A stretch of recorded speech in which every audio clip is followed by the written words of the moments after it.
Japan, at the dawn of the 17th century, was entering a new epoch. The country had just been united, and thus the Sengoku Jidai, a near century and a half of endemic feudal warfare, had come to an end. Peace proved to be yet another challenge for the new overlord Toyotomi Hideyoshi, for his country was now home to hundreds of thousands of warriors with no war left to fight. Thus Hideyoshi turned his ambitions outwards, and now that he could harness some of the most veteran armies in Japanese history, he would launch a devastating invasion of Korea. Welcome to the new Kings and Generals video on the Imjin War. These long videos are very difficult to make, so consider subscribing, liking, sharing and commenting to earn us some grace with the gods of the algorithm. You can support us via Patreon, the link in the description, or via YouTube membership, the button is under the video. Now, this may have happened a long time ago and in a far-off place for most people, but you should know that Japan might still show up at your door. Fortunately, it's quite a different sort of visit, as now they're just delivering tasty snacks and treats, which is the role of our sponsor, Tokyo Treat and Sakura Co. These are two different snack box subscription services that both bring an experience of Japan into your home. Tokyo Treat focuses on seasonal products that are exclusive to Japan. Their current box, Snack and New Year's, features Kit Kat Strawberry Chocolate Cake, Fanta Premier Pear, Spy Family Anya Candy, and more. Sakura Co, on the other hand, focuses on traditional cultural snacks made by Japanese artisans, along with tea pairings, and you get a piece of authentic Japanese tableware in each box. The current box is New Year's in Niigata, featuring Niigata regional specialities like Echikuhime Strawberry Crepe and Niigata Cognac Yokan. You get some Genmai Hojicha tea to enjoy it all with, and a sake cup to celebrate the coming of the Year of the Rabbit. Both boxes come with booklets covering the Japanese food culture of the items included, and if you like the sound of all this, use our link in the description and discount code below to get $5 off your first box. But there's another offer too. Sakura Co is running a free ticket to Japan giveaway until January 31st, 2023, so check that out too, link in the description. In the last 2 decades of the 16th century, the great warlord Toyotomi Hideyoshi had more or less achieved his goal of uniting Japan's many warring fiefs. In 1582, he claimed Honshu in its entirety after succeeding his betrayed master Oda Nobunaga. Shikoku was then subdued in 1585, and Kyushu fell soon after in 1587. As the land of the rising sun came ever closer to unification, all rival daimyo who swore to follow Hideyoshi were allowed to keep their domains and were promised more lands and spoils. However, once Japan was unified, lands and spoils would be hard to deliver on, as there would be no more battles to fight or gains to be had. Aware of this fact, he made plans to turn his vassals outwards in the late 1580s, hungrily eyeing Korea as the initial target, and the Chinese Ming Empire after that. These invasion plans were more than an artful solution to keep his belligerent, warlike vassals busy. Like Nobunaga before him, Hideyoshi believed that his power ought to extend beyond the confines of his small island nation, and was convinced his destiny was to conquer further afield. The great unifier's most recent conquest was the island of Tsushima, located at the midpoint of the Tsushima Strait. The lords of this clan, the So, had since become Hideyoshi's vassals, and were ordered to deliver a message to the Koreans, which demanded their submission to the Japanese state. This put the So in a difficult spot, for their long relations with the Korean Joseon monarchy made them ideal diplomats, but an outbreak of hostilities between Korea and Japan would damage the trade which granted the clan much of its wealth. Aiming to soften the diplomatic blow as much as he could, So Yoshishige altered Hideyoshi's message to the Korean court, blunting much of its threats and demands, and changing it so that it stipulated only a simple tribute mission be sent to Japan in order to confirm Korea's respect. However, this plan would backfire. In a lethal blunder, the So clan leader sent a rough, hardened subordinate, known as Yutani Yasuhiro, to deliver the message, instead of going himself. Yasuhiro conducted himself in the most indelicate way possible, insulting his Korean hosts by degrading the size of their spears compared to the Japanese and mocking their lifestyle. Not content with that, the brash envoy warned, "Your country will not last long. Having already lost the sense of order and discipline, how can you expect to survive? The uncouth nature of the envoy's conduct and the unacceptable demand led to the Korean refusal to pay any form of submission or respect to Hideyoshi. Naturally, Hideyoshi was furious at the failure and ordered that Yasuhiro and his entire family be killed. So Yoshishige was punished less severely, being replaced as daimyo of Tsushima by his adopted son Yoshitoshi, who Hideyoshi considered more trustworthy. Over the next few years, more embassies were sent from Japan to Korea and vice versa. In a crucial visit to Kyoto in 1590, Korean courtiers failed to gather intelligence on just how powerful Hideyoshi's military was, leading their government to underestimate the imminent danger. Furthermore, the issue divided the Korean court factions, named for the location of their respective headquarters in Seoul. Members of the Westerner faction gradually came to realize the very real peril Japan posed, but any attempt to prepare for the invasion was actively opposed by the Easterner group. In Japan, a colossal war machine was gearing up in the summer of 1591, beginning with Hideyoshi's establishment of a newly fortified headquarters complex on the island of Kyushu. From there, he oversaw the levying of a massive army comprising 335,000 total troops, 158,000 of which would cross to Korea itself. The levies were raised by Japan's various daimyo lords, who, in a system known as gunyaku, were obliged to supply a predetermined number of men according to the size and wealth of their fiefdom. Beyond that, other political factors could influence a daimyo's required contribution, such as their personal standing with Hideyoshi. The 158,000-strong invasion force consisted of 82,200 men from Kyushu, which was closest to Korea, 57,000 from Honshu, and 19,600 from Shikoku. How this giant force was equipped must be discussed for a moment to deconstruct the commonly held romantic notions of what the Japanese armies of this age looked like. Rather than a noble force of katana-wielding samurai, the majority of Hideyoshi's invading troops were instead humble ashigaru, peasant foot soldiers, armed with swords, spears, and bows. Perhaps one-third of this army was armed with arquebuses, an early form of firearm introduced to Japan by the Portuguese, who had made landfall in Kyushu some decades earlier. Hideyoshi's plan was to be a domino rolling through Asia. When the Koreans were conquered, they were to supply manpower and material for the push into China. When the area around Beijing was conquered, that area would supply manpower for a push further into the Middle Kingdom, and so on. The invading force would be ferried to Korea by 700 assorted ships, which, along with their crews, were requisitioned from the various daimyo of the coastal provinces. These were mostly repurposed merchant or civilian vessels. Though Hideyoshi had a massive army at his disposal, in addition to high-quality military technology on land, naval power would prove a problem for him throughout the coming conflict. In contrast, the Koreans had just two advantages over the Japanese: their superior shipbuilding and cannon technology. These upsides, however, were overshadowed by the fact that corruption in Korea was rampant, leaving military units neglected, untrained, and lazy. As a whole, the Joseon Kingdom was not ready for the storm that was coming. However, one man within it, later to become Korea's most venerated war hero, certainly was: the 46-year-old career soldier Yi Sun-shin. After being assigned to Chola in late 1590, Yi immediately understood that his province could serve as a possible beachhead for an invasion. Determined to be as prepared as he could, he spent a year diligently studying naval command, whipping his men into shape and repairing infrastructure. Meanwhile, after being delayed multiple times, 3 contingents of the first wave of Japanese invaders were ready to sail by May 22nd. On the 23rd, 18,700 troops under the command of Konishi Yukinaga and So Yoshitoshi set out for Busan.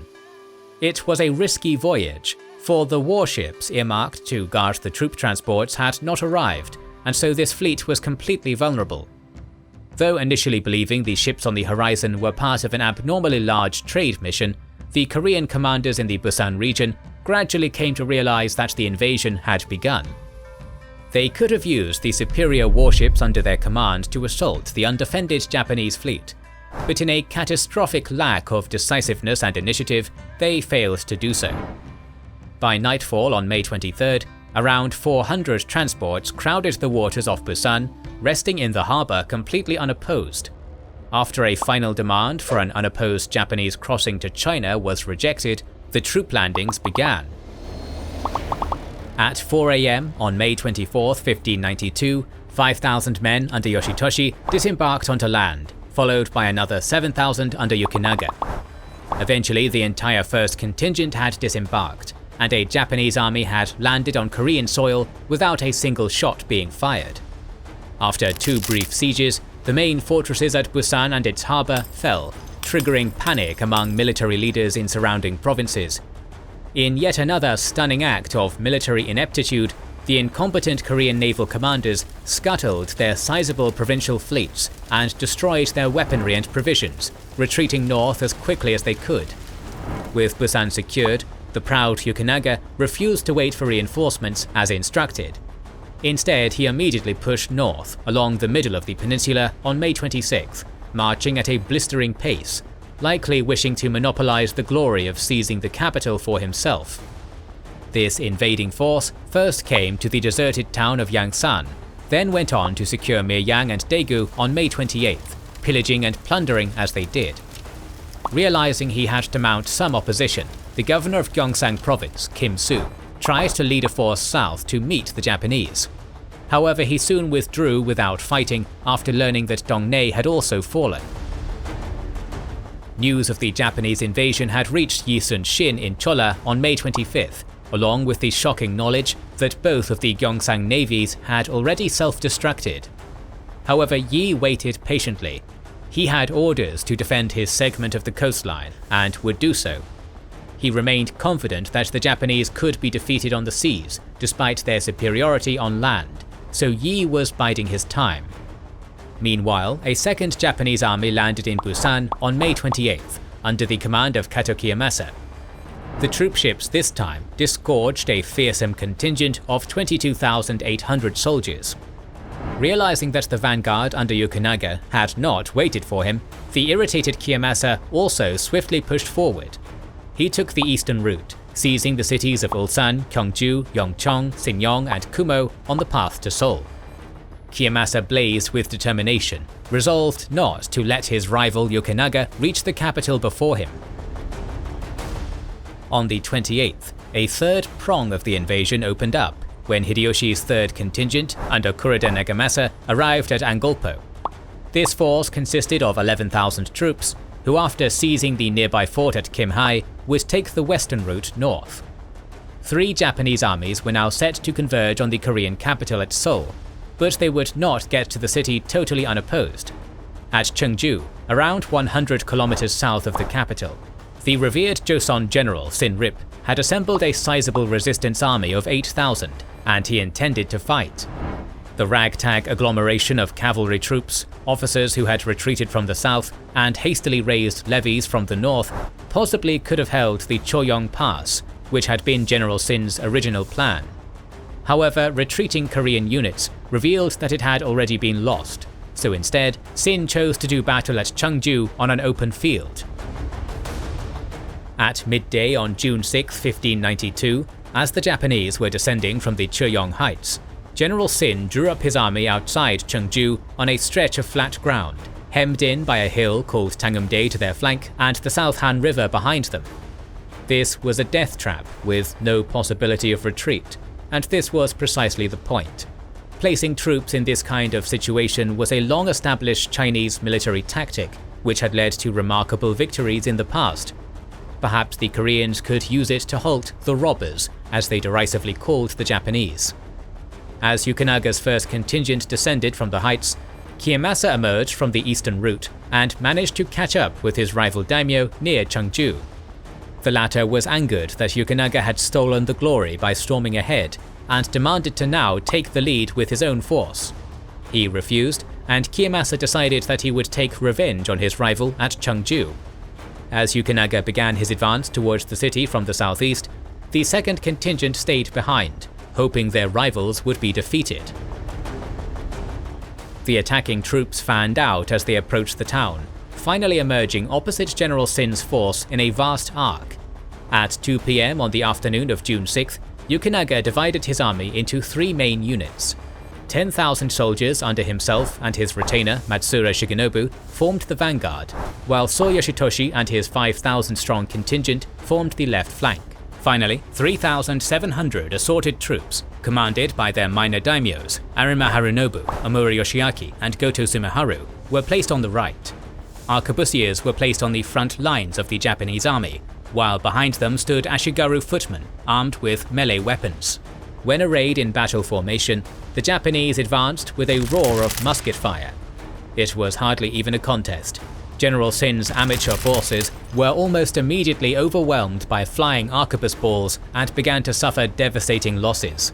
The peasant soldiers began to rout under the pressure, but the brave general would not retreat so easily. He led his crack cavalry in a headlong charge towards the enemy line. It was to no avail. The arquebusiers rained withering musket fire down on his horsemen, breaking the charge before any contact was made. In short order, General Sin's 8,000-strong army had ceased to exist, many survivors of the initial slaughter being hunted down by pursuing Ashigaru soon after. Sin threw himself into a natural spring adorned in full armor, committing suicide by drowning. News of Sinrip's defeat at Cheongju caused panic in Seoul, and with no army to defend it, the Korean court decided to flee, despite the pleas of the populace. Kanishi's decisive victory angered his rival commander Kato even more. Some sources claim that Kanishi was initially against the war, and in a possible attempt to damage Hideyoshi's position, even warned the Korean court about the invasion, and was now moving quickly to erase any evidence of his betrayal. After almost coming to blows, the two daimyos took separate paths to Seoul. Kanishi's route was easier, looping north and west where the Han River was not a decisive obstacle. At the same time, Kato took a shorter route directly north, but where the river was at its widest. After performing this river crossing with considerable ingenuity, Kato was shocked upon seeing the banners of his rival flying over the city's battlements. He had been beaten again by mere hours. Koroda Nagamasa and his 3rd contingent, as well as Yukita Hideie's 10,000, arrived on June 16, 1592. The Korean capital itself was occupied with little bloodshed. Meanwhile, the Korean court had evacuated to Pyongyang.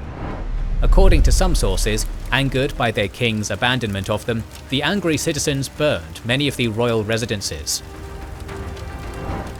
Now that the capital had been taken, the Japanese armies set out to consolidate their gains. The countryside was pillaged largely without resistance. However, some Korean forces were still in the field. When the Japanese started raiding the area called Yangju, directly to the north of Seoul, the commander of a minor Korean unit decided to use their complacency against them. As the Japanese were pillaging Yangju, the Koreans appeared near the village. This drew the attention of the invaders, and a group of them moved against the Koreans, who upon contact dropped their weapons and started running towards the nearby mountains. They were chased by the Japanese, but it was a trap. As soon as the enemy entered the mountain pass, the Koreans hiding here surrounded and destroyed this unit. Although the invaders lost only around 100 troops in this minor battle, it improved the morale of the Korean armies and forced the daimyos to be more careful in their raiding. After leaving Seoul, Kanishi and Kato, bitter rivals to the end, were split up again, their contingents marching to quell the northwestern Pyongan province and the far northeastern province of Hamgyong, respectively. Both were expected to reach the Chinese frontier at the Yalu and Tumen rivers during their expeditions. Furthermore, an 11,000-strong 3rd contingent would seize Hwanghae province. On top of this, a 4th contingent of 14,000 men would march east to quell the eastern coastal lands of Gangwon, while a 5th division of 25,000 troops would subdue the west coast province of Chungcheong. 15,700 soldiers of a 6th division set out for the bypass Chola province, while 30,000 men of the 7th would hold the crucial beachhead province of Gyeongsang. Finally, Yukita Hideie's 10,000 would hold Seoul itself and the neighboring Gyeonggi province. Hideie himself was appointed by Hideyoshi as an interim supreme commander. Japanese consideration now turned to logistics and supply. However, when Kato moved his troops to the north, he found that the Koreans, under Imjin War, had force-marched their way to block the Japanese on the opposite side of the Imjin River. Although the Japanese had 20,000 troops and outnumbered the Koreans almost 2 to 1, the latter were in a great position to defend. The rains had flooded the river, making the crossing even more difficult for Kato. Before the Japanese approached the area, Gim had already burned the nearby forests and moved all of the boats in the area to the north coast. He knew that reinforcements were on the way and was planning on waiting on them in his excellent defensive position. Unfortunately for him, he didn't have full control of his army, for half of it was commanded by the courtier Han Ang-in, who demanded an immediate confrontation with the Japanese. The Battle of the Imjin River started on July 6, 1592. On the first day, the armies exchanged arrow and cannon volleys, but as the distance between the two was significant, neither side suffered much. On the second day, the Koreans received 3,000 cavalry reinforcements. For Kato, it was clear that he had to do something to make the enemy move, or otherwise his situation would become untenable, so he ordered 3/4 of his army to retreat. The experienced Gim knew this was a trap, having already seen this tactic fighting the Jurchen peoples in the north. But inexperienced General Sin Hul was sure that he was about to score a glorious victory and decided to attack. Han Ang-in supported him and even ordered the execution of one of the generals who opposed the attack. Gim couldn't let the army advance without him, and so had no choice but to join Sin Hul when the latter started crossing the river. Soon the entire Korean army was on the south side of the Imjin River. Showing no signs of resistance, the 5,000 Japanese started fleeing, which only encouraged Sin Hul. Both armies entered a mountainous area to the south, and immediately after the Koreans were deep enough, Kato gave the order. Muskets sent volley after volley into the pursuers. The battle was over in a matter of minutes. The Japanese lost almost no troops, while more than 10,000 Koreans were dead, with only a portion of the cavalry managing to flee back across the river. Kato was now free to move north, but logistics was still a huge problem for the invading army.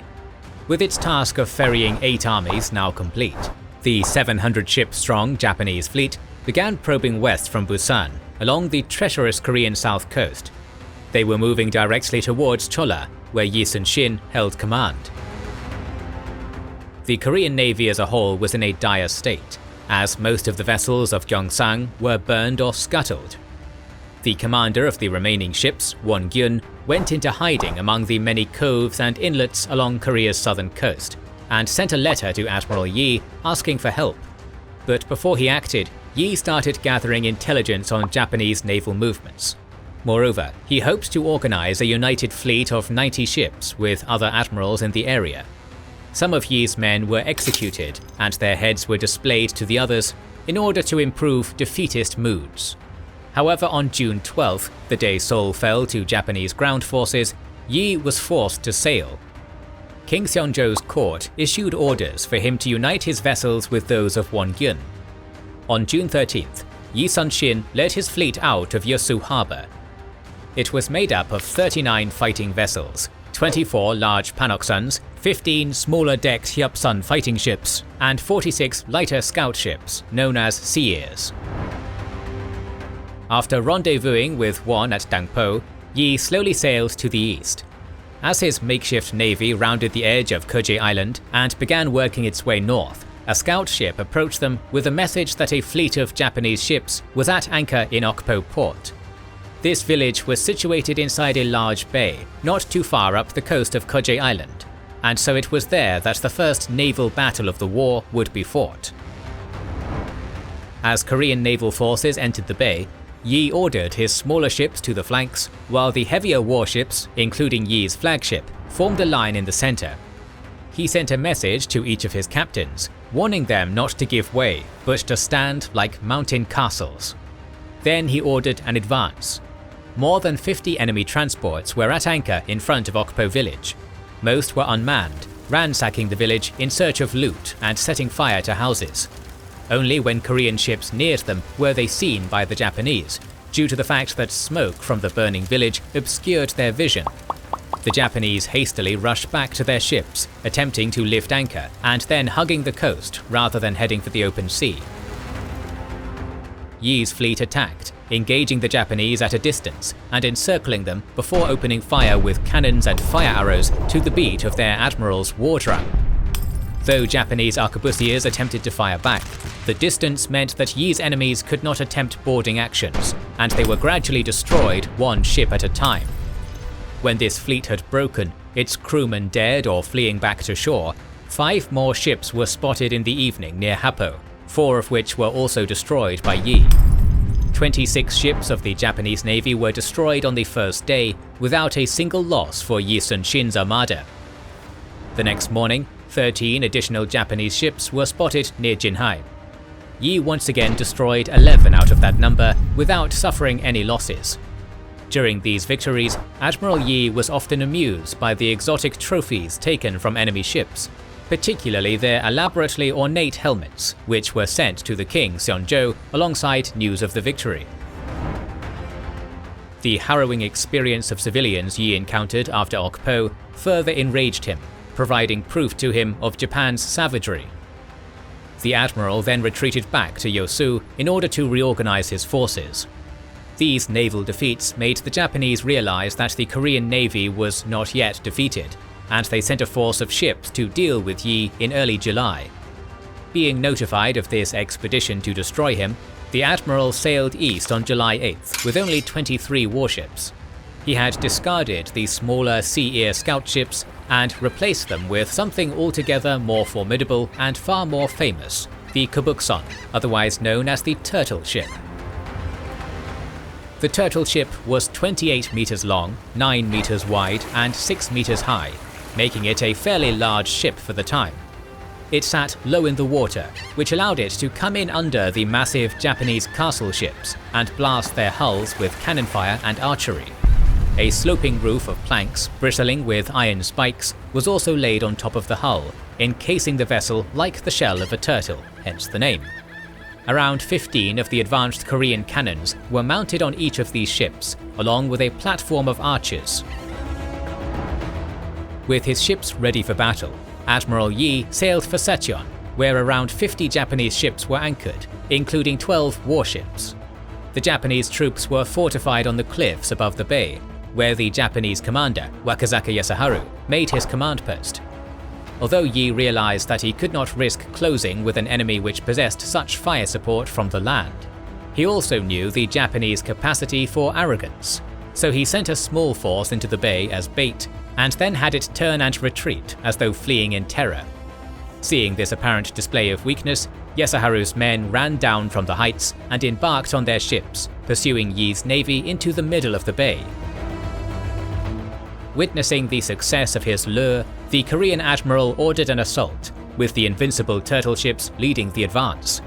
They crashed into the middle of the enemy formation and unleashed a storm of cannon fire and arrows in all directions, causing massive losses among the Japanese vessels. The nimbler Korean vessels were also able to avoid Japanese boarding actions. As his forces neared victory and the enemy ships sank one at a time, Yi was hit by a stray arquebus bullet in the shoulder, but remained stoic.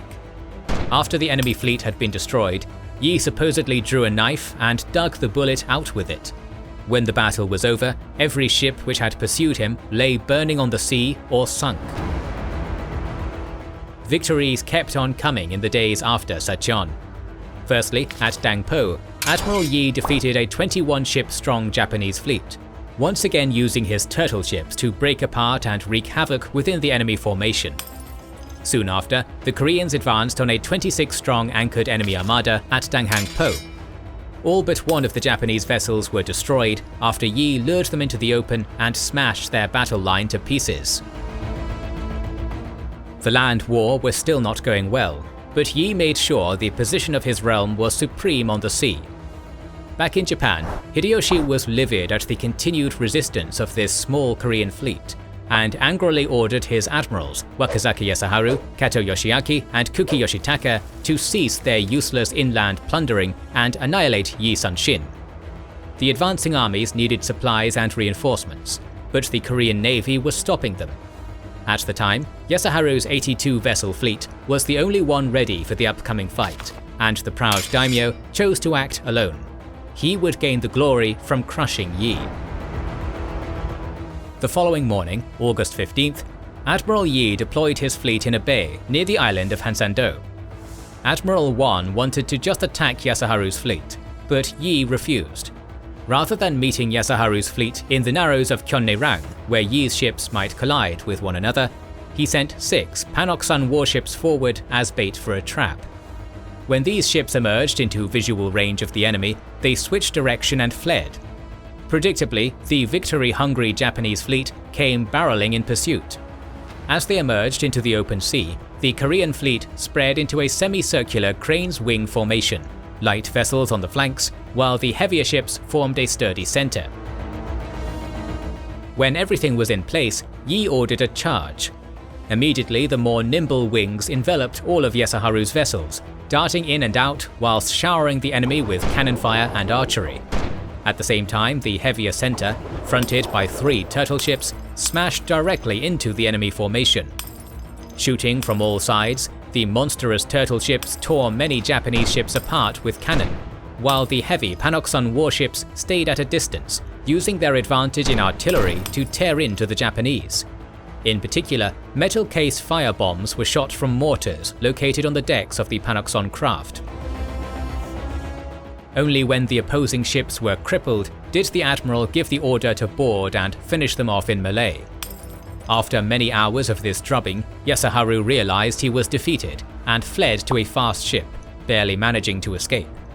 2 of his relatives, Wakizaka Sabe and Watanabe Shichiemon, were not so lucky and were killed in the fighting.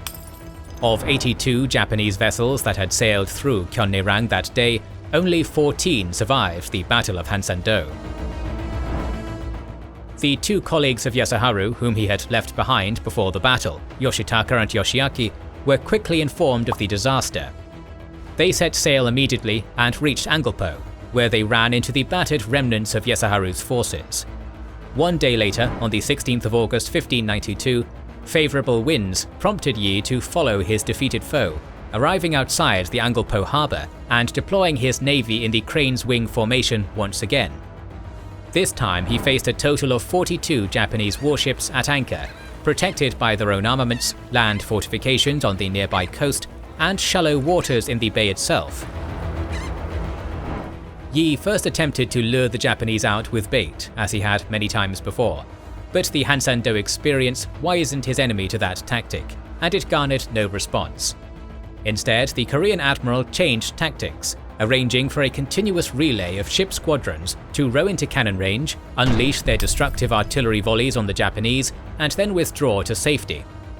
This rolling bombardment was devastatingly successful. Almost all of the pirates, as Yi called them, were killed, especially on the larger craft, which had been the primary targets. Seeing that a few ships had been left undamaged, Yi now called his vessels off. Many Japanese had escaped to the nearby shore, and would probably wreak a terrible vengeance on Korean civilians if their means of escape was destroyed. Aiming to avoid unnecessary suffering among his people, the Joseon fleet withdrew to open water for the night. When they returned at dawn the following day, all Japanese survivors had fled, and the local inhabitants were unharmed. Yi still had not lost a single vessel in combat. At this point, Yi began to receive troubling reports that Ashigaru land armies were advancing into Cholla, and consequently withdrew to his base at Yosu. Though some Japanese prisoners had escaped the admiral's wrath, it was only a minor speck on what had otherwise been a great naval campaign. Yi's success was impressive. He was beginning to strangle the life out of Japan's invasion, but his rise to become the national hero of Korea was only just beginning. While Yi Sun-shin was making a name for himself in the seas of the south, in the north of the country, the Japanese general Kato Kiyomasa sought to gain more glory as well. In early September, and after capturing and sending 2 Korean princes down to Gyeongseong with an armed escort of 1,000 men, Kato prepared for a short incursion into Manchuria, where Jurchen tribes lived. The Japanese called these people Orangai, from the Korean word Oranke, which means barbarian. This symbolic expedition against the barbarians across the Tumen River served a more practical purpose as well.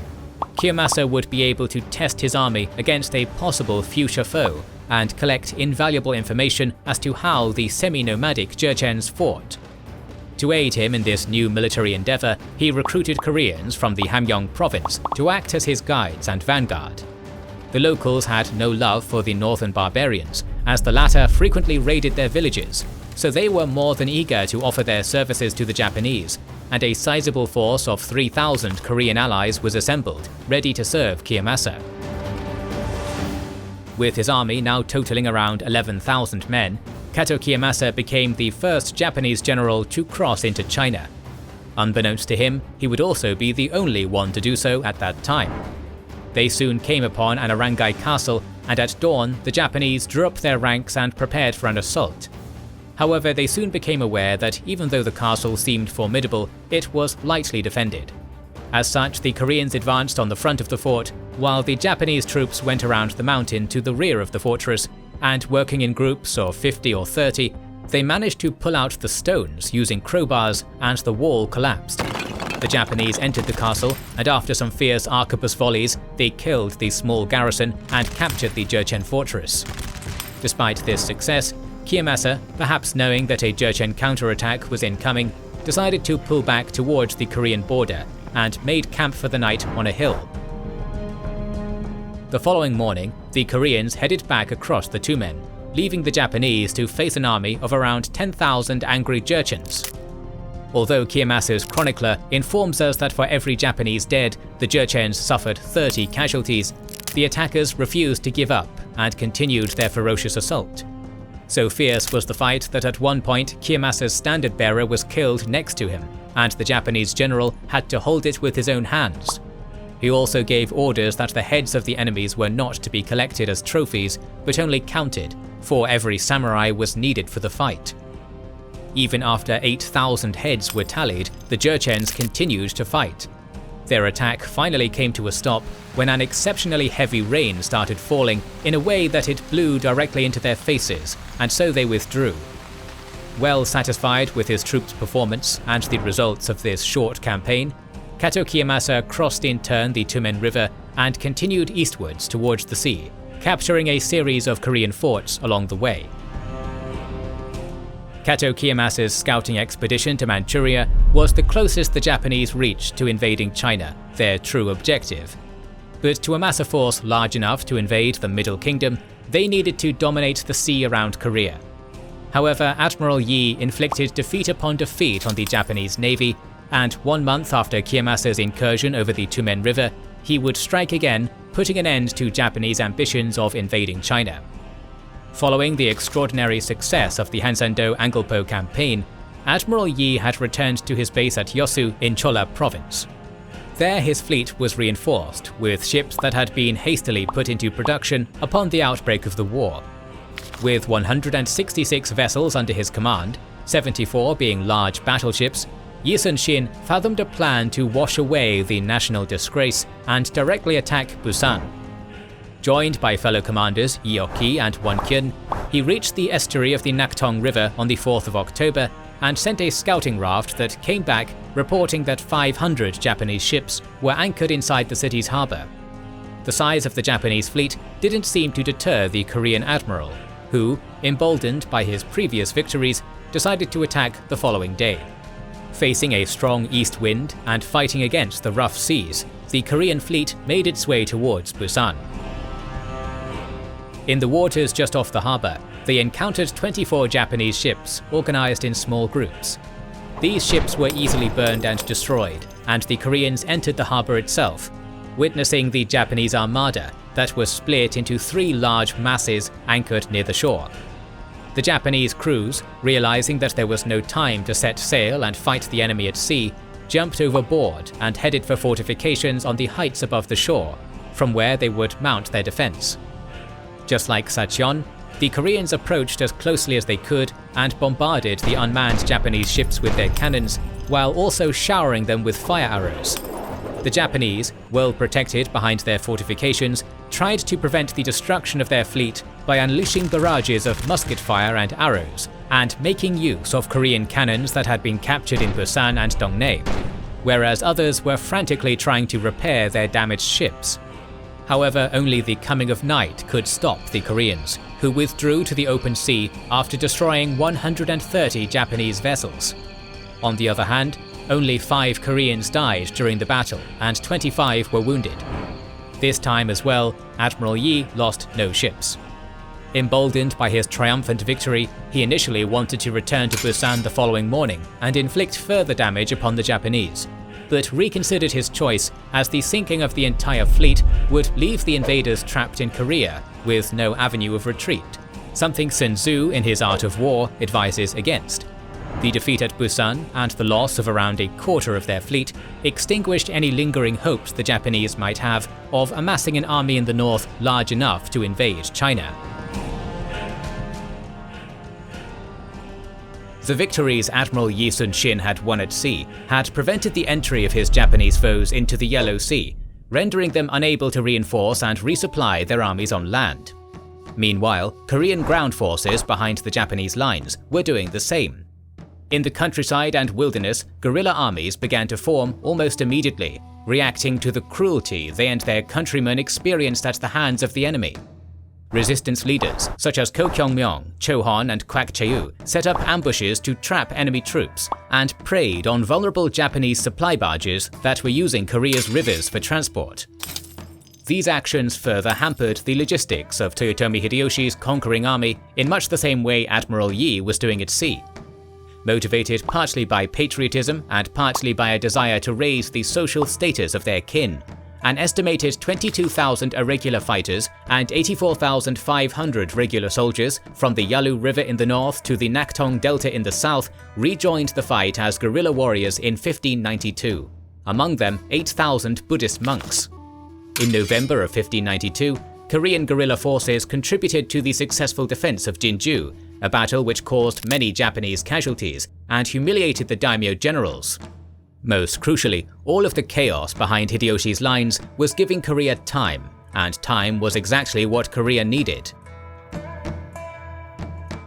The bastion which guarded Chola province, Castle Jinju, had a reputation of being unassailable. Still untouched by the war, Chola represented the potential of loot for the invading Japanese troops. It also served as the hideout for Kwak Chae-yu's Righteous Army, one of the partisan groups assailing Japanese supply lines. Thus, Ukita Hideiie and Hosokawa Tadaoki agreed that they had to capture Jinju, and so they dispatched a 20,000-man strong army under the leadership of Kato Mitsuyasu, Hasegawa Hidekazu, Nagaoka Tadaoki, and Kimura Shigeji, which after reconquering Changwon, arrived outside the walls of Jinju on November 8th. Guarding the fortress was a 3,800-strong Korean garrison, led by Kim Shi-min, who was determined to hold the fortified city. Despite being direly outnumbered, the Koreans had one advantage: their artillery, for they were well equipped with cannons, mortars, and bombs, as well as 170 new arquebuses that were equal to those the Japanese used. The Japanese army advanced from 3 sides, and once the Ashigaru gunners were in firing range, they unleashed a volley in an attempt to scare the garrison into surrendering the castle without a fight. This ploy had paid off in the past, but it wouldn't work this time around. As the Japanese came closer to the walls, the defenders unleashed hell, as arquebus fire, bombs, and heavy stones fell on the attackers, who weren't expecting such stiff resistance.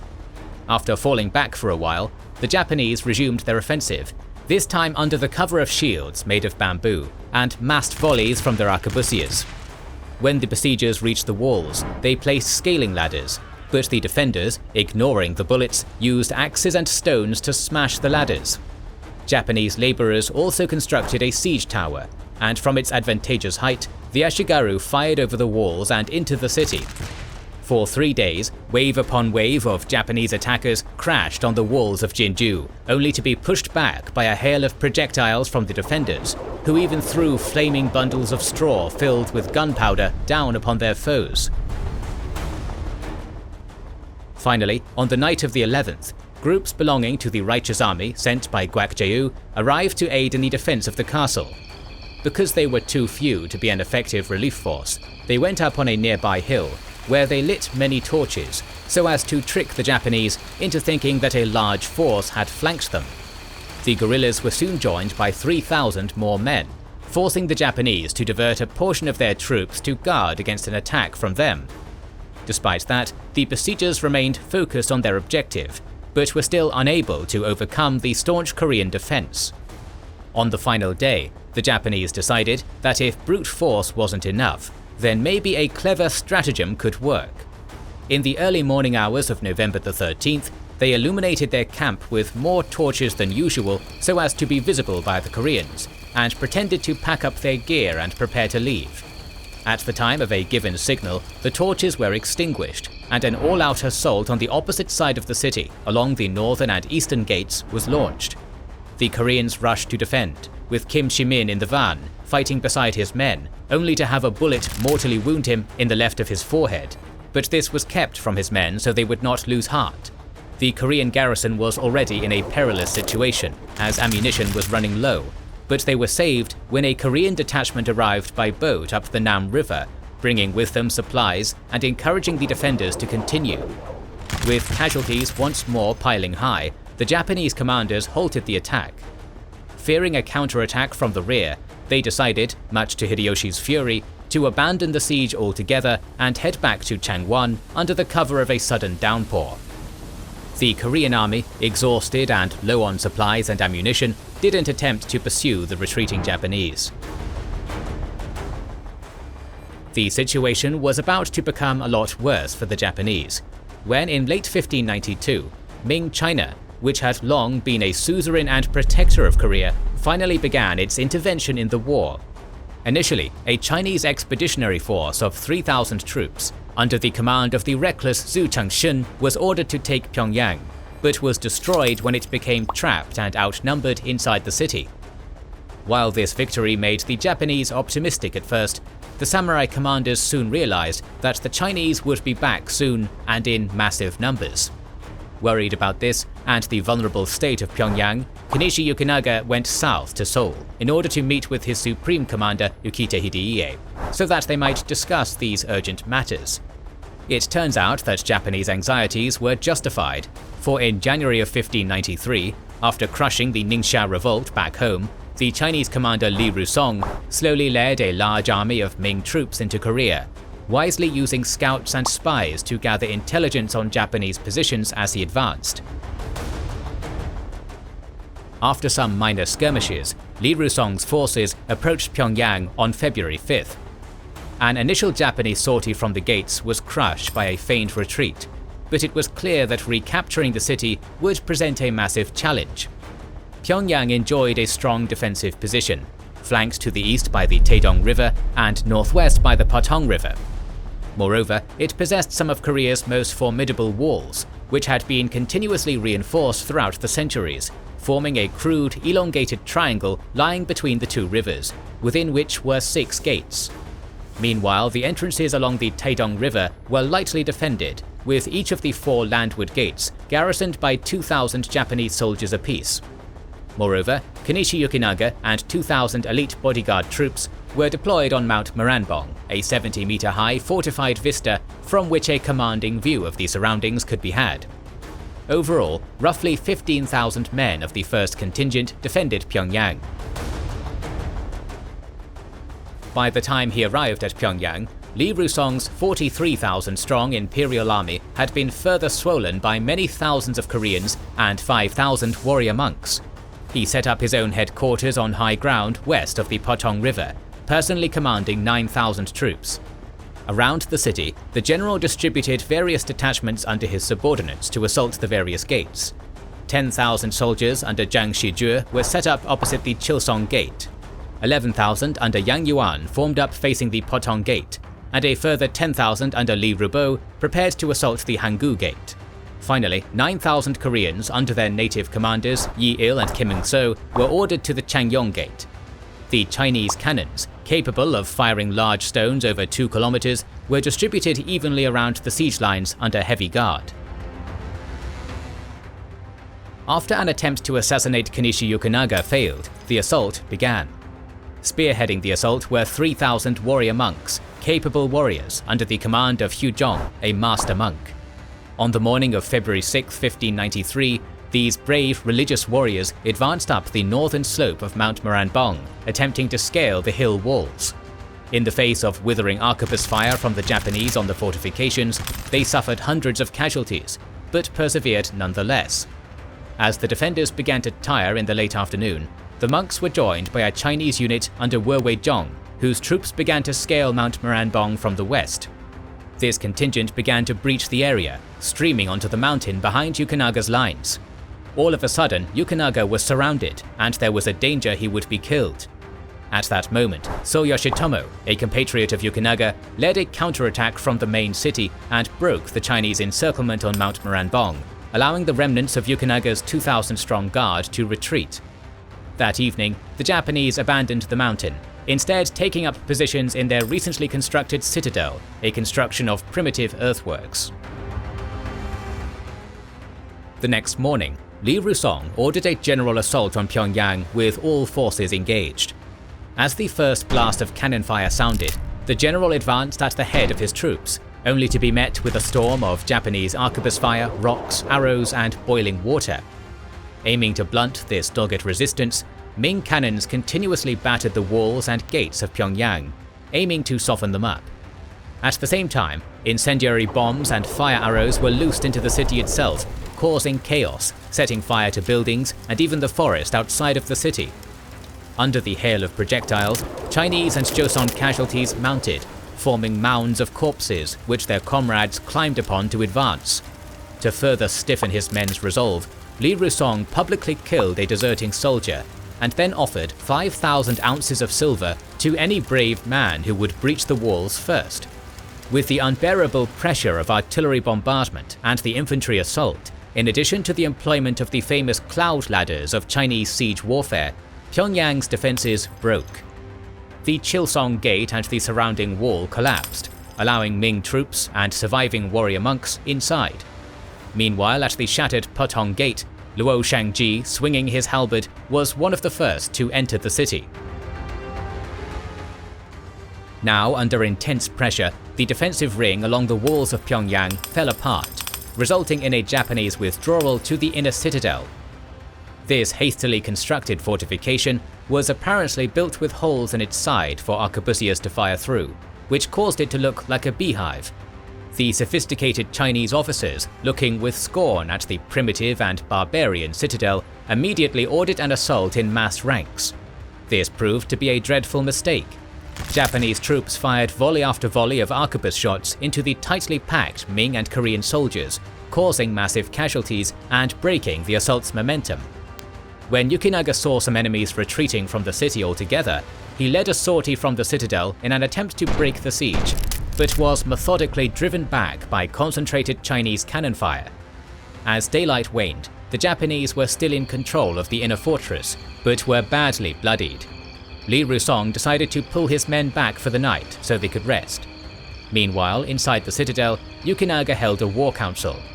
It was quickly decided their position was untenable, and the Japanese decided to retreat.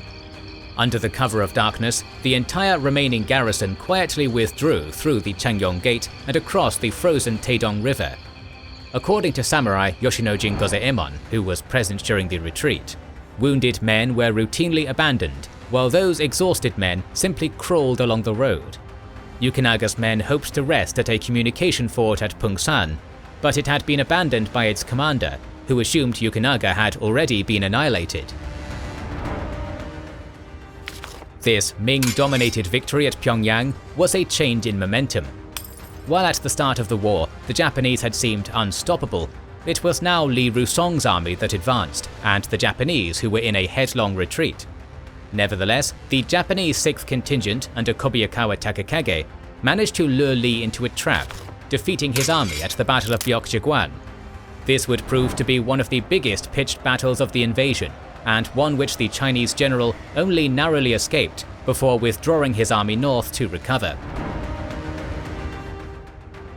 Having heard of the Ming victories in the north and at Pyongyang, a gifted Korean general known as Guan Yu marched 2,300 troops to garrison the fortress of Hangzhou, located on a hill 13 kilometers north of Seoul. The delay caused by Li Rusong's tactical defeat gave the Japanese some breathing room, and allowed Ukita Hideie to march straight at Hangzhou with 30,000 soldiers, among whom included the reconstituted forces of Yokonaga, who had regrouped after fleeing Pyongyang. They would soon meet Guan Yu's army in the field, fully expecting to crush the tiny and bothersome force without any issue. However, the ensuing battle would not go the way the Japanese were expecting it to. At 6 AM on the 14th of March 1593, Ukita's army encircled Hangzhou and marched up the slopes leading up to it from all directions. Unbeknownst to the Japanese, however, the Koreans were waiting and ready for them. Dug in behind formidable entrenchments, Guan Yu's forces sent a barrage of bowfire, arquebus shots, delayed action mortar bombs, rocks, and even tree trunks down on the attackers. Most infamous were the Korean Hwacha, medieval rocket launchers capable of loading up to 100 steel-tipped rockets. Despite this rabidly fearsome defense, Japan's numerical superiority paid off, and the Koreans were forced back to the second defensive line. But their artillery caused devastating casualties upon the massed Japanese waves. 9 attacks were made in total, and all 9 attacks were repelled. Overall, some sources claim up to 10,000 attackers ended up dead or wounded. Outnumbered by more than 10 to 1, Guan Yu had gained victory. This remarkable triumph prompted the Chinese commander Li Rusong to once again move south. Having been despondent after his prior defeat against the Japanese, his huge Ming army now advanced south once again. In Seoul, the situation was horrible for the Japanese soldiery. Frostbite, starvation, and disease had worn down the expeditionary army to around 53,000 total troops from its original 150,000, and it was clear that operations would need to cease for the time being. The remaining armies of Japan decided on a southward retreat to their coastal fortress at Busan, and as a result, the Chinese army liberated Seoul on May 19th. After this, logistical constraints and a cautious approach meant that the war ground down into a stalemate, with neither side making any decisive movements. Diplomacy also took place during this unenforced truce, and Li Rusong sent envoys to meet with the daimyo generals in Busan, discussing topics such as troop withdrawal from the provinces and assigning blame for the war. Nevertheless, this was not an indication that Japan was militarily spent, and the generals now began to prepare for a punitive destruction of Jinju. Hideyoshi's forces had failed to take the strongly fortified city in 1592, much to their humiliation and dishonor, and they would now avenge that loss. So, despite negotiating with the Ming Chinese at the same time, Hideyoshi sent the order to wipe Jinju off the map. Having heard of the Japanese plans, the Koreans had managed to assemble around 4,000 troops in the city, ready to defend it to the death. On the 20th of July 1593, Supreme Commander Ukita Hideie arrived outside the city with an army 90,000 men strong, swollen by recent reinforcements from the homeland. To the western edge of the city, Kenichi Yokonaga commanded 26,000 men, while his rival Kato Kiyomasa led 25,000 to the north. On the eastern flank of Jinju was Ukita Hideie himself, with 17,000 troops under his leadership. Behind these assault forces was a ring of Japanese troops facing outward to guard against any possible Ming assault on their siege lines.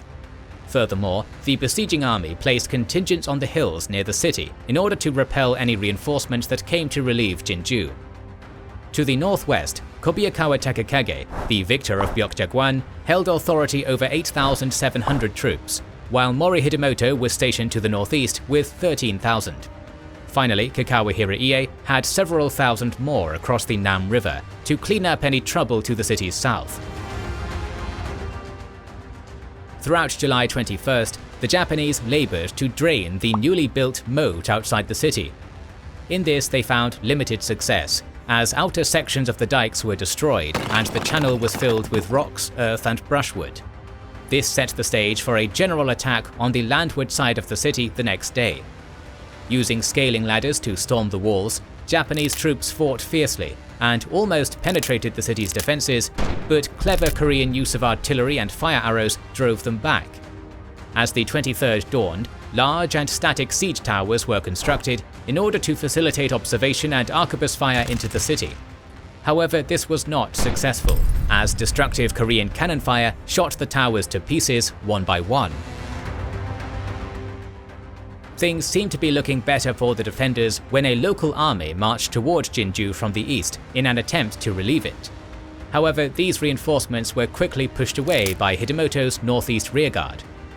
On July 25th, Hideie sent a message into the castle, calling on Kim Chonil, the garrison commander, to surrender. The supreme commander received no reply. Japanese forces tried again on the 26th. This time, a series of tortoiseshell wagons with boarded roofs were constructed, providing protection for advancing troops, while sappers mined foundation stones from the ramparts. It made some progress, but this assault was pushed back when bundles of combustibles dropped off the walls were set alight, burning the protective shells. Nevertheless, it was becoming clear that the garrison was running out of things to throw at Hideie's army. Undaunted by the previous failure, Kato Kiyomasa ordered that new tortoise wagons were to be readied, and this time fireproofed, by covering them with oxhide. On the 27th, a new attack began, which focused on the cornerstones of the northeastern section of the wall. During the day, a heavy rainstorm broke out, which undermined the foundations, eventually collapsing this pressured section. Taking advantage of the breach, Japanese troops began to storm the city through the gap. Korean resistance collapsed almost immediately after this. Kim Chonil, observing events from a tower in the center of Jinju, decided to commit suicide rather than surrender to the enemy. This was the end of Jinju. Terrified civilians and soldiers alike attempted to flee a brutal ensuing massacre by jumping into the Nam River, but were cruelly cut down on the far bank by Kikawa's troops.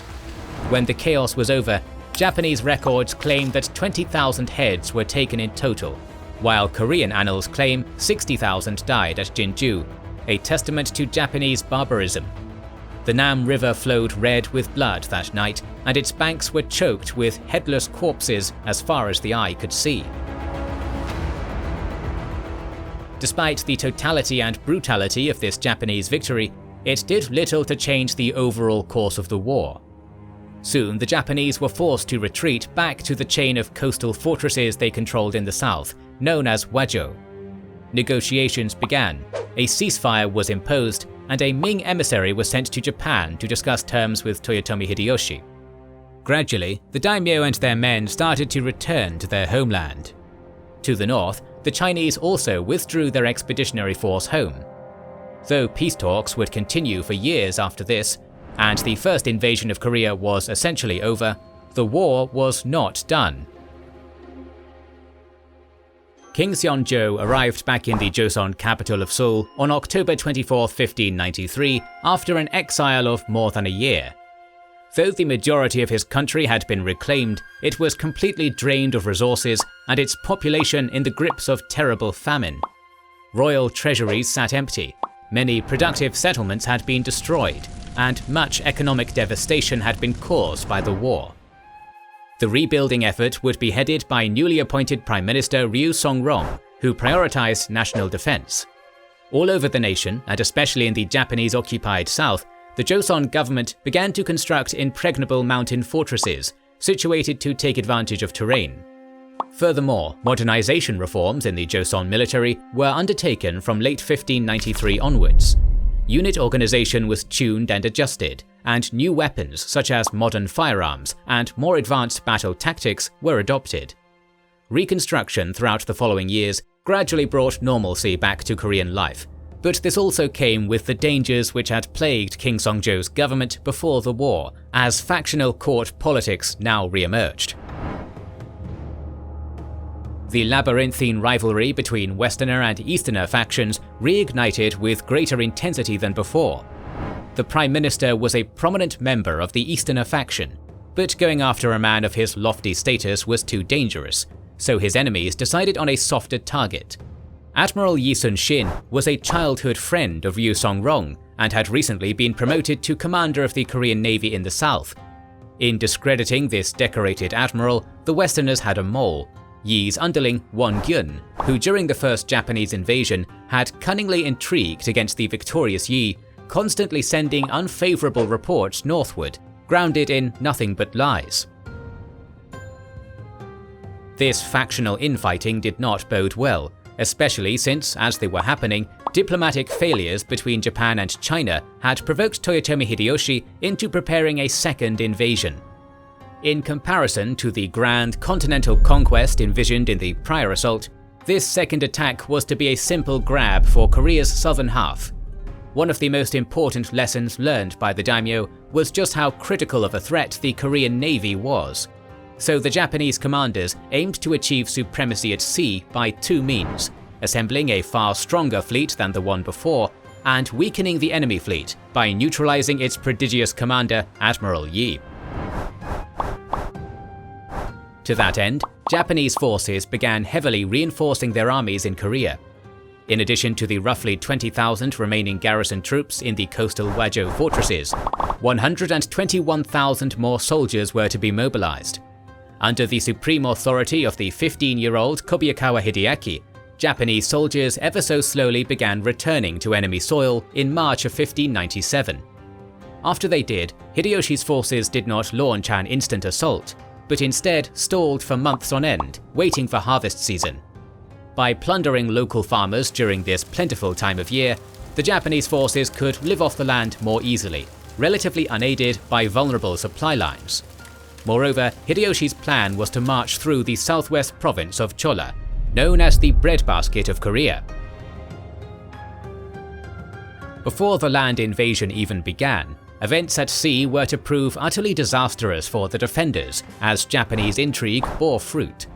Kenichi Yukinaga sent a spy named Yujiro to inform the Korean High Command that he was eager to extinguish his rival, Kato Kiyomasa, for good. To this end, he provided a precise location as to where the lethal Korean navy could easily ambush the hated commander at sea. The gullible Joseon court believed him and sent Yi Sun-shin the order to prepare the attack.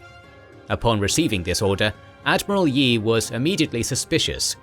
Not trusting the Japanese given information and thinking that this sounded far too easy, the admiral refused to obey. In response, officials were dispatched to depose and arrest the heroic naval commander, replacing him with none other than the wily intriguer himself, Won Gyun, who immediately began proving himself totally incompetent. Yi avoided execution by the skin of his teeth, but was demoted to the status of a common soldier. This Japanese ploy had worked wonders, and it seemed the dangerous Admiral Yi was neutralized forever. Soon after this, Yujiro once again informed the Joseon court of a location they could easily ambush another Japanese fleet. This time, however, Admiral Yi was not present to advise caution. On the 17th of August, Admiral Won Kyun, heavily pressed by his superior, Kwon Yul, gathered the entire Korean fleet, slightly over 200 ships, and set sail eastwards towards Busan. However, the Japanese were well informed of the movements of the Korean fleet through their network of spies on the hills that overlooked Hansan-do. 3 days later, as the Korean ships neared Cholyong-do, they encountered the main Japanese fleet, which numbered 500 to 1,000 ships strong, already arrayed in a vast line. The battle had not even begun, and the Koreans were already on the back foot, exhausted from the long day at sea, and with little faith in their leader's abilities. Despite the odds being heavily stacked against him, Won Kyun ordered a general attack. The Japanese feigned a retreat, with the Koreans pursuing them, but afterwards they turned and drove them back. After repeatedly moving back and forth, the Japanese decided to finally attack with all their might. In this charge, they managed to destroy 30 Korean vessels, and because of this, the rest of the terrified Korean fleet soon routed. Despite this, the disaster was not yet over. Some of the ships, having reached Kadok Island, decided to make a quick stop to refresh their supplies in water. The island was garrisoned by a large Japanese force, and soon they were met with 3,000 soldiers under Shimazu Yoshihiro's banner, who killed about 400 Koreans and destroyed several more vessels. Whatever remained from the Korean fleet continued to retreat until they reached Chilcholyang, a narrow strait between Koje and Chilchon Island, and stayed there for a week. The defeat at Busan and the reprimand he received from Guan Yu severely crippled Wan's morale, who retired to his flagship and refused to talk to anyone, thus leaving the fleet headless. The Japanese, after having experienced defeat at the hands of Yi Sun-shin time and again, were now eager to exploit this naval success to its fullest, and so they pursued the Korean fleet westwards. Unaware of the incoming Japanese attack, Won Kyun did little to plan a defense or boost his men's morale. Finally, a few hours after midnight on August 28th, the Japanese fleet, numbering almost 500 ships and under the light of a full moon, reached Chilcholyang. 3 guns signaled the attack, and the Japanese fell upon their prey with arrows and gunfire. Any Korean ships which weren't set on fire were boarded, with their crews cut down. The Koreans, who were unaccustomed to night warfare and thoroughly demoralized, offered little resistance. Some of them tried to escape by landing on the nearby Kojai Island, but as it had been on Kadok Island, they were met with a Japanese ambush party who mowed them down. Admiral Won also met his fate as he was trying to escape to the mainland. By dawn, all but 13 ships would be lost. These ships were commanded by Bae-sol, who, having realized that the strait was a dangerous spot, had moved them further away. These 13 ships would later become the saviors of Korea at Myeongdong. News of the disaster reached Seoul soon after it occurred, and the king swiftly made the only decision he could, reinstating the disgraced Yi Sun-shin as supreme naval commander. With the seas around Korea now swept clean of enemy ships, the 2 Japanese ground thrusts began on September 11th, comprising Ukita Hideie's 49,600-strong left army and Mori Hidetomo's 65,300-strong right army. This was to be a brutal and pitiless invasion, undertaken with a degree of savagery unseen in 1592. Hideyoshi's orders now were to mow down everyone universally, without discriminating between young and old, men and women, clergy and laity. With this in mind, the advance began. The army of the left marched through Chola province and reached the fortified town of Namwon on the 23rd of September 1597. The city was situated on a flat plain, with its only natural defense being a river flowing to the south that acted as a rather distant moat.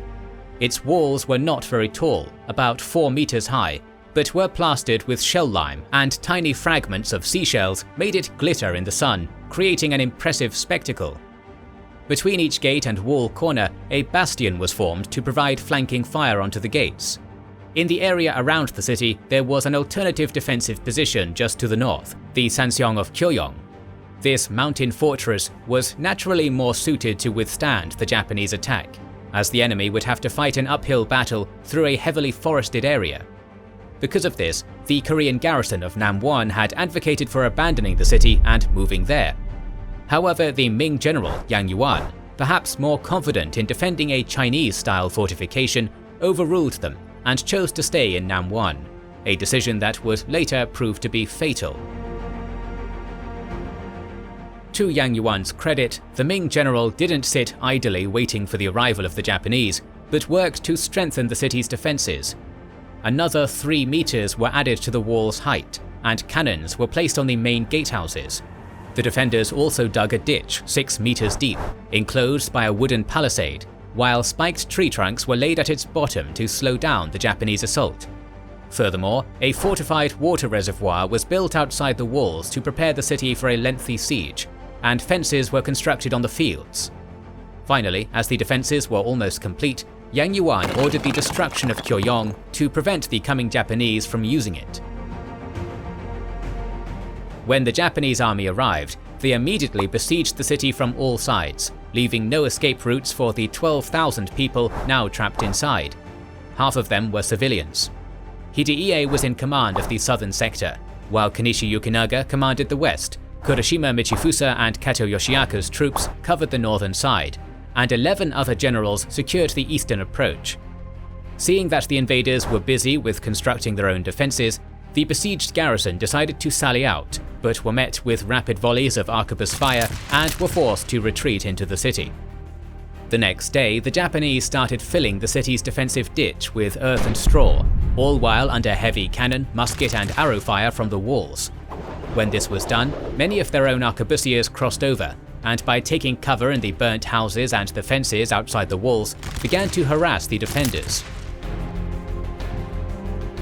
That following evening, the Japanese sent a delegation asking for the defenders to surrender. This offer was, like on all other occasions, rejected. As a result, the Japanese resumed their offense with increased fervor, which continued well into the night despite heavy rain. The solution to the stalemate came for the besiegers in the form of a clever stratagem.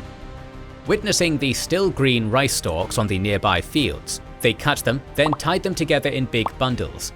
When darkness began to fall, the Japanese unleashed a heavy cannon barrage, accompanied by arquebus fire that lasted for 2 hours and forced the defenders to keep their heads down.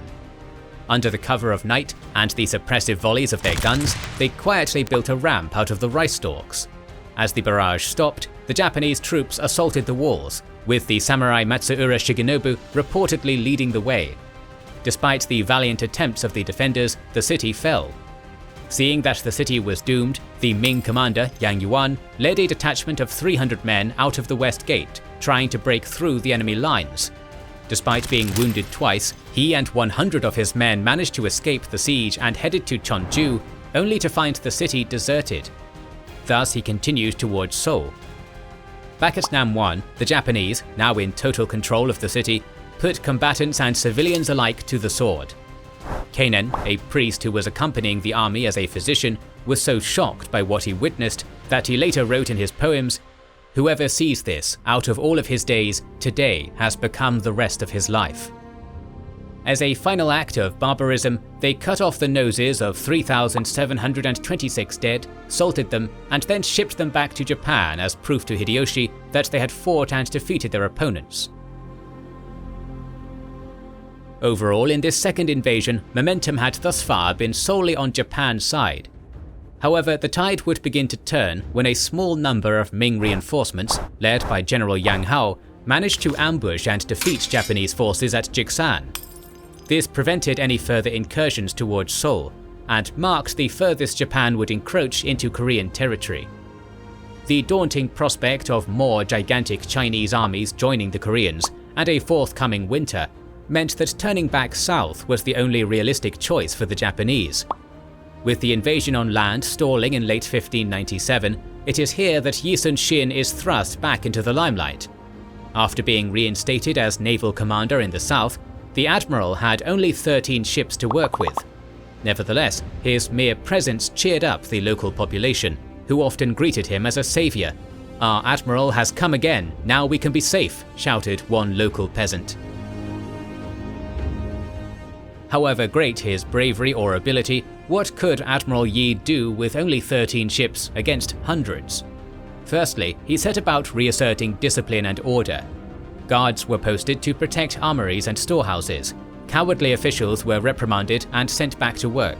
Officers and enlisted men were flogged for dereliction, and civilians were punished for any offense.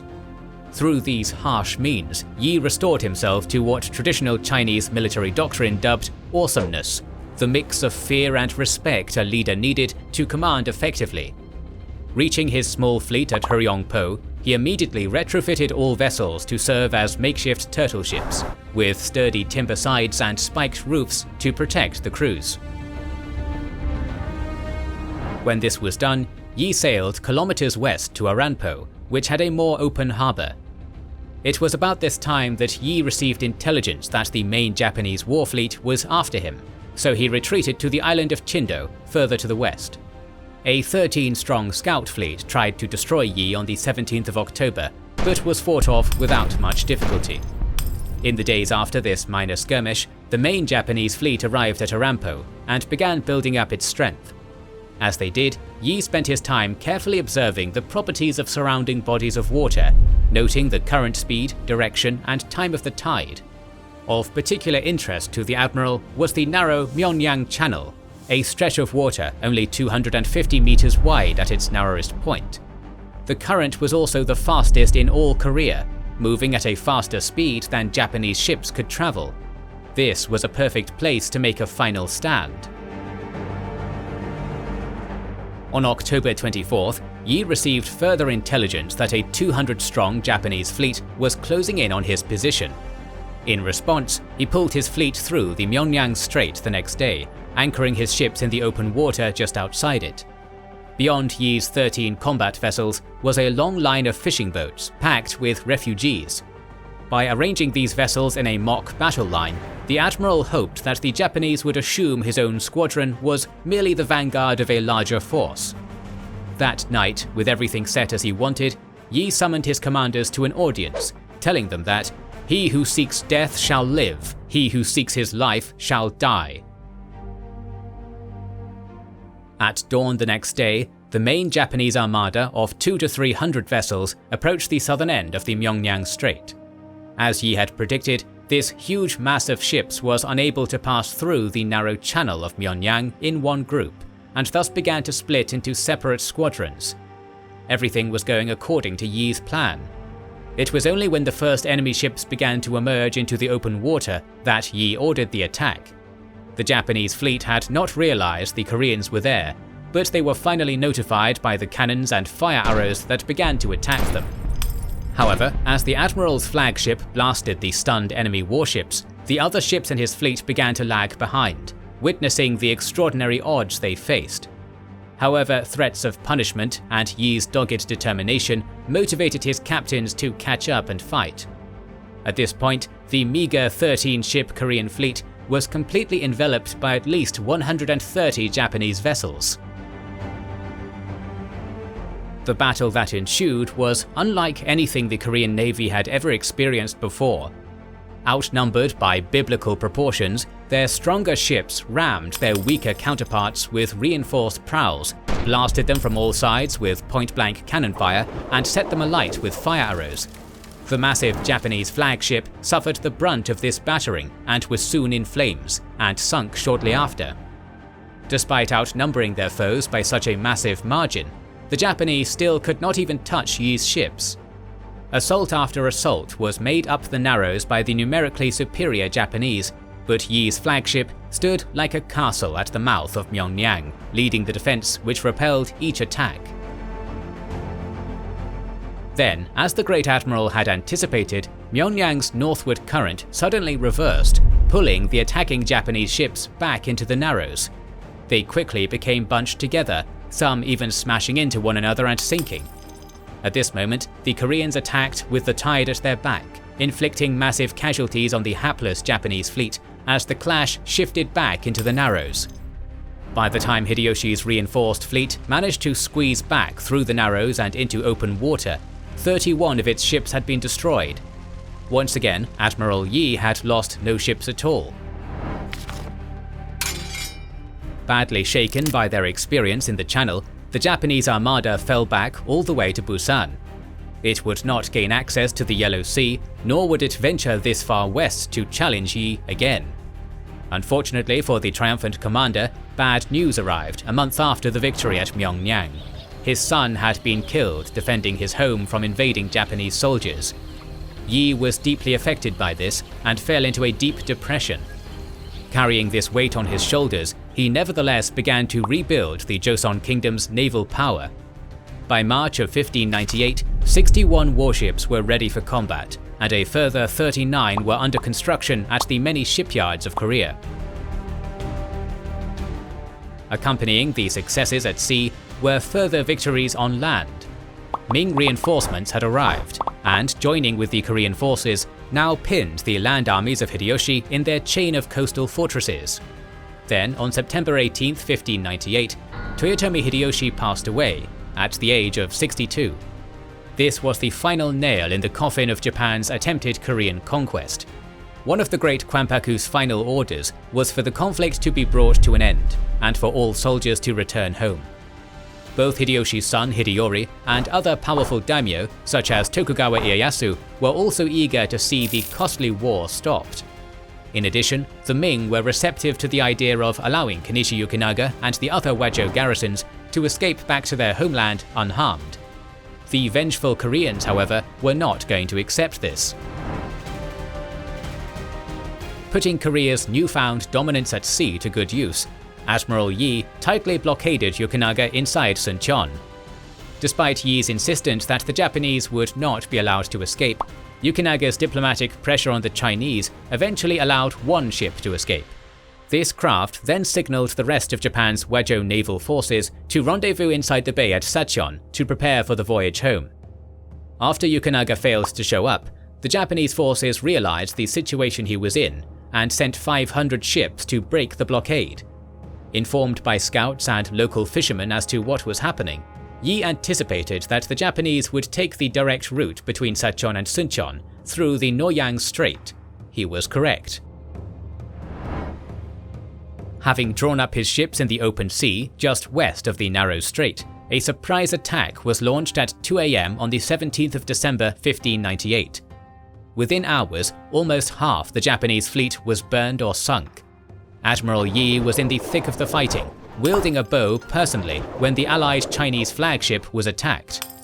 By dawn, Japan's ships were retreating, and Yi ordered a ceaseless pursuit. As the Koreans caught up, a stray arquebus ball from a Japanese sharpshooter struck Yi Sun-shin in the left armpit. The great admiral was dead in minutes, but 450 out of the 500 enemy ships were shattered at Noryang. The tactical brilliance shown by Yi in this battle at Myeonyang, Hansando, and others had probably saved Korea. To this day, Admiral Yi Sun-shin is among Korea's most venerated historical figures. By the closing days of 1598, all Japanese forces had left Korea. With their departure, the devastating 6 years-long conflict was finally over. Nevertheless, the effects of the war would be profound for all three nations that took part in it. In 1600, the only prominent daimyo who avoided draining his resources in the costly Korean expedition, Tokugawa Ieyasu, was able to triumph over a loose coalition of his enemies at Sekigahara. Many of the daimyo who were defeated in that battle had fought in Korea, including Okita Hideiie, Mori Hidemoto, and Kanishi Yukinaga. As we might expect, Yukinaga's bitter rival Kato Kiyomasa fought on the other side, and finally got his own back. As a result of Sekigahara, the Tokugawa clan would rule Japan for 2.5 centuries to come. The victorious Ming and Joseon dynasties were gravely weakened by the war with Japan, making them easy prey for other invaders from the north. In 1644, the 278-year-old Ming dynasty finally collapsed due to a fatal cocktail of internal rebellion and Manchu intervention. Their subsequent Qing dynasty would last until 1912 and would prove to be generous overlords to the Koreans, whose hermit kingdom remained independent and largely cut off from the world until Japan's imperial restoration in the late 1800s. Special thanks to our sponsor Tokyo Treat and Sakura Co.